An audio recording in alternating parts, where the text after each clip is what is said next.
धनतेरस के दिन भूलकर भी ना खरीदे ये 10 चीजें, नहीं तो घर में आएगी दरिद्रता। 5 दिवसीय पर्व दिवाली का प्रथम दिन होता है धनतेरस। इस दिन धन के देवता कुबेर और आयुर्वेद के देवता भगवान धन्वंतरी की पूजा की जाती है। सुख समृद्धि और अच्छे जीवन के लिए धनतेरस का दिन सबसे अच्छा होता है।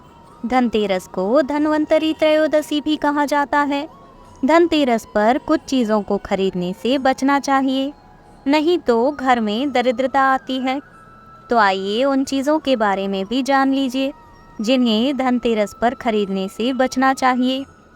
नंबर 1, धारदार वस्तुएं। धनतेरस के दिन खरीदारी करते समय भूलकर भी धारदार वस्तुएं बिल्कुल ना खरीदें। धारदार जैसे चाकू, कैंची आदि। मान्यता है कि इन चीज़ों को खरीदना बेहद ही अशुभ माना जाता है। इससे घर में वास्तु दोष भी उत्पन्न होता है। नंबर 2, काली चीज़ें। धनतेरस के दिन काले रंग की चीज़ों को घर लाने से बचना चाहिए। धनतेरस एक बहुत ही शुभ दिन है, जबकि काला रंग हमेशा से अशुभता का प्रतीक माना गया है। इसलिए धनतेरस पर काले रंग की चीज़ें खरीदने से बचें। साथ ही इस दिन काले रंग के वस्त्र भी धारण नहीं करने चाहिए। नंबर 3, कांच की चीज़ें। धनतेरस के दिन कांच की चीज़ें बिल्कुल नहीं खरीदनी चाहिए, क्योंकि कांच राहु का प्रतीक माना जाता है। इसलिए इस दिन कांच की चीज़ों का इस्तेमाल भी नहीं करना चाहिए। नंबर 4, लोहा न खरीदें। धनतेरस के दिन लोहे की बनी हुई चीज़ें घर में नहीं लानी चाहिए। अगर आपको लोहे के बर्तन खरीदने हैं तो धनतेरस से एक दिन पहले ही खरीद लें। नंबर 5, कार ना खरीदें। धनतेरस के दिन कार खरीदने की योजना बनाई जाती है, क्योंकि यह शुभ दिन माना जाता है।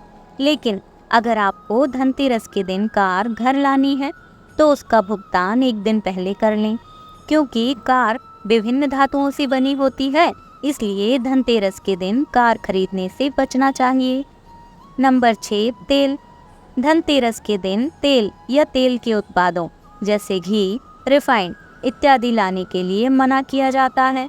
धनतेरस पर दिए जलाने के लिए भी तेल और घी की ज़रूरत पड़ती है, इसलिए ये चीज़ें पहले से ही खरीद कर रख लें। नंबर 7, खाली बर्तन ना खरीदें। धनतेरस के दिन भूलकर भी खाली बर्तन नहीं खरीदने चाहिए। माना जाता है कि खाली बर्तन से घर की आर्थिक स्थिति पर अच्छा प्रभाव नहीं पड़ता, घर में बरकत नहीं होती। इसलिए कोशिश करें कि घर में बर्तन लाने से पहले इसे पानी या किसी दूसरी चीज़ से भर लें। Number 8, steel. धनतेरस पर बर्तन खरीदने की परंपरा काफ़ी समय से चली आ रही है। स्टील भी लोहे का ही दूसरा रूप है, इसलिए कहा जाता है कि स्टील के बर्तन भी धनतेरस के दिन नहीं खरीदने चाहिए। स्टील के बजाय कॉपर या ब्रॉन्ज के बर्तन खरीदने चाहिए। नंबर 9, चीनी मिट्टी की चीज़ें। इस दिन घर में मिट्टी के बर्तन या चीनी मिट्टी के बने शोपीस नहीं लाने चाहिए। इन चीज़ों को घर में लाना शुभ नहीं माना जाता। ये चीज़ें इतनी नाजुक होती हैं कि ये आसानी से टूट जाती हैं। ऐसे में इनसे कभी बरकत नहीं आती। नंबर 10, प्लास्टिक का सामान। धनतेरस के दिन प्लास्टिक की बनी चीज़ें नहीं खरीदनी चाहिए। प्लास्टिक का सामान घर में लाना वास्तु से सही नहीं माना जाता, इसलिए धनतेरस के दिन प्लास्टिक का कोई भी सामान बिल्कुल नहीं खरीदना चाहिए।